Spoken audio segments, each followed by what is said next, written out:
नमस्कार, मैं हूं ब्रजेंद्र मिश्रा। आप देख रहे हैं न्यूज ट्रैक ऑनलाइन।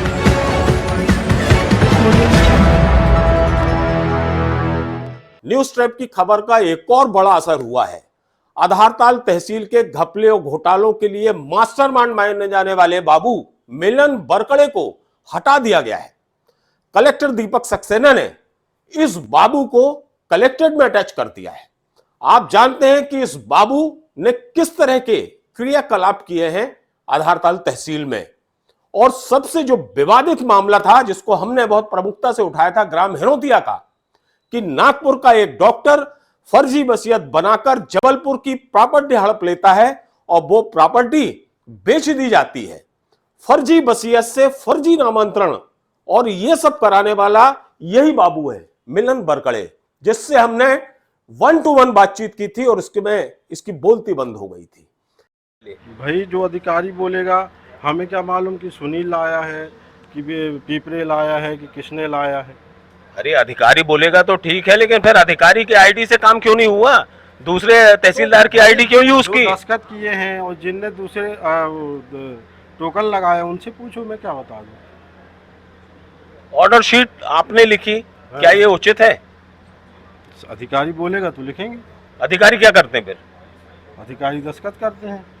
कहा बड़े भाई, ऑर्डर शीट किसको लिखना चाहिए? तहसीलदार की ऑर्डर शीट है, लेकिन लिख रहे हैं बाबू। और सबसे बड़ी बात यह है कि अतिरिक्त तहसीलदार के यहाँ केस चल रहा है और उसका ऑर्डर लिखा जा रहा है तहसीलदार हरि सिंह धुर्वे द्वारा। और सबसे बड़ी ताजुब की बात यह है कि जो आईडी यूज की गई, उस पीडीएफ को स्कैन करके नाम दर्ज करने में वो दीपक पटेल की, जो भ्रष्टाचार में वैसे ही कुंडम में है, उस दीपक पटेल को ये नहीं मालूम कि उसकी आईडी से स्कैन हुआ है और दर्ज हुआ है। देखिए आप, कितना बड़ा गड़बड़ झाला है, कितना बड़ा भ्रष्टाचार है। आंखों में ये धूल झोंक रहे हैं पूरी सरकार की। सरकारी कर्मियों, सरकार को लगातार चूना लगा रहे हैं। ये है यहाँ का भ्रष्टाचार। इस बाबू ने उस वसीयत में ना खसरा नंबर था, ना गांव का नाम था, और तो और जो वसीयत करता है उसका खुद नाम खसरे में नहीं था। उसके बावजूद इस मिलन बरकड़े ने तहसीलदार धुर्वे की आंखों में धूल झोंकते हुए ऑर्डर करा लिया। साहब, एक केस के 3 ऑर्डर तहसीलदार धुर्वे ने किए थे, जो अपने आप में अभूतपूर्व है। गजब का इतिहास रच दिया तहसीलदार धुर्वे ने। लेकिन इसमें तहसीलदार धुर्वे की गलती नहीं थी। इसको घुमाने वाला अगर कोई था तो यह बाबू था, मिलन बरकड़े, जिसने न जाने किस किस तरह की पट्टी पढ़ाई और एक केस में 3 ऑर्डर करा दिए।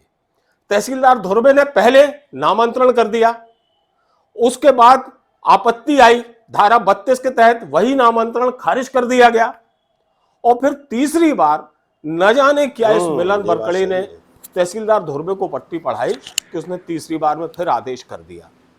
तीसरी बार के आदेश की खासियत यह थी कि उसको कंप्यूटर में अपलोड नहीं किया गया। जो दूसरी बार में खारिज हुआ था आदेश धारा 32 के तहत, वो आज भी कंप्यूटर पर चढ़ा हुआ है। सबसे चौंकाने वाली बात यह है कि जब हमने इस मामले को उठाया तो कलेक्टर दीपक सक्सेना ने इसकी तत्काल जांच के आदेश दिए। उस समय एसडीएम शिवाली सिंह थी, उन्होंने केस फाइल ढूंढना शुरू किया। पता चला साहब, केस की फाइल गायब है। तहसीलदार कार्यालय में भी फाइल नहीं मिली, कलेक्ट्रेट के रिकॉर्ड रूम में भी फाइल नहीं मिली। तत्कालीन एसडीएम शिवाली सिंह का माथा ठनक गया। उन्होंने बाबू को जमकर फटकार लगाई और यहां तक कह दिया कि ऐसे में तो किसी न किसी की नौकरी चट ही जाएगी। ये ब्लंडर मिस्टेक है। फिलहाल नए एसडीएम पंकज मिश्रा आ चुके हैं और वो भी अब फाइल ढूंढवाने में लग गए हैं, क्योंकि फाइल तो है ही नहीं। कुछ लोगों का यह कहना है कि मिलन बरकड़े अपने घर में उस फाइल को रखे हुए हैं, क्योंकि टोटल इलीगल पेपर उसमें लगे हुए हैं। पूरा इलीगल काम हुआ है। फर्जी वसीयत, फर्जी नामांतरण और फर्जी तरह से उस प्रॉपर्टी का विक्रय हो गया। लिहाजा इस बाबू को उस तहसील से, आधारताल तहसील से हटा दिया गया है और कलेक्ट्रेट में इसको अटैच कर दिया गया है। इसकी बहुत लंबी फहरिस्त है इस बाबू की। कहने को ये बाबू है, लेकिन काम इसका तहसीलदार से ऊपर है साहब। अब नए एसडीएम इस पर विशेष ध्यान रख रहे हैं। आपको तो मालूम है कि इसी बाबू ने रेगमा में कोटबार की जमीन, जो सरकारी जमीन होती है, उसको प्राइवेट करके 5 लोगों को बिकवा दिया। सोचिए आप, वो जमीन बिक भी गई। और सबसे बड़ी बात यह है कि ऑर्डर शीट कौन लिखता है? तहसीलदार लिखता है। लेकिन ऑर्डर शीट लिखी किसने? इसी बाबू ने, मिलन बरकड़े ने। मतलब ये खुद तहसीलदार बन गया। इसी तरह ग्राम लक्ष्मीपुर का एक मामला है जिसमें जो फरार कंप्यूटर ऑपरेटर है दीपा दुबे, उसकी मौसी, 2021 में मतलब 3 साल पहले दायरा पंजी में यह केस दर्ज किया गया। और फिर 2 साल बाद, 3 साल बाद सोचिए नामांतरण कर दिया जाता है और फ्रंट ऑर्डर शीट में इसी मिलन बरकड़े के साइन है। ये बाबू है या तहसीलदार है या और बड़ा अफसर है?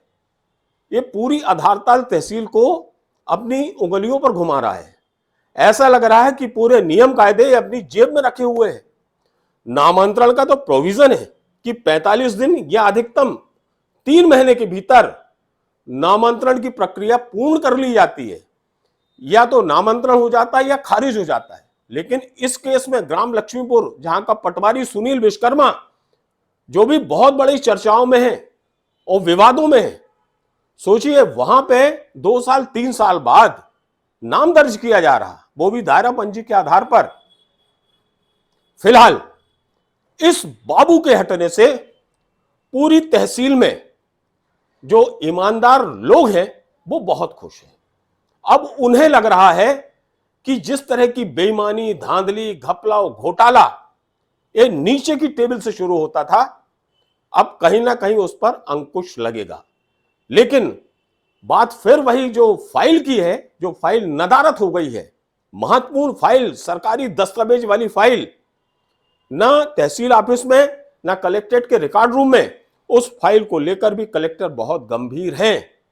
और एसडीएम पंकज मिश्रा ने भी उस फाइल को ढूंढना शुरू कर दिया है।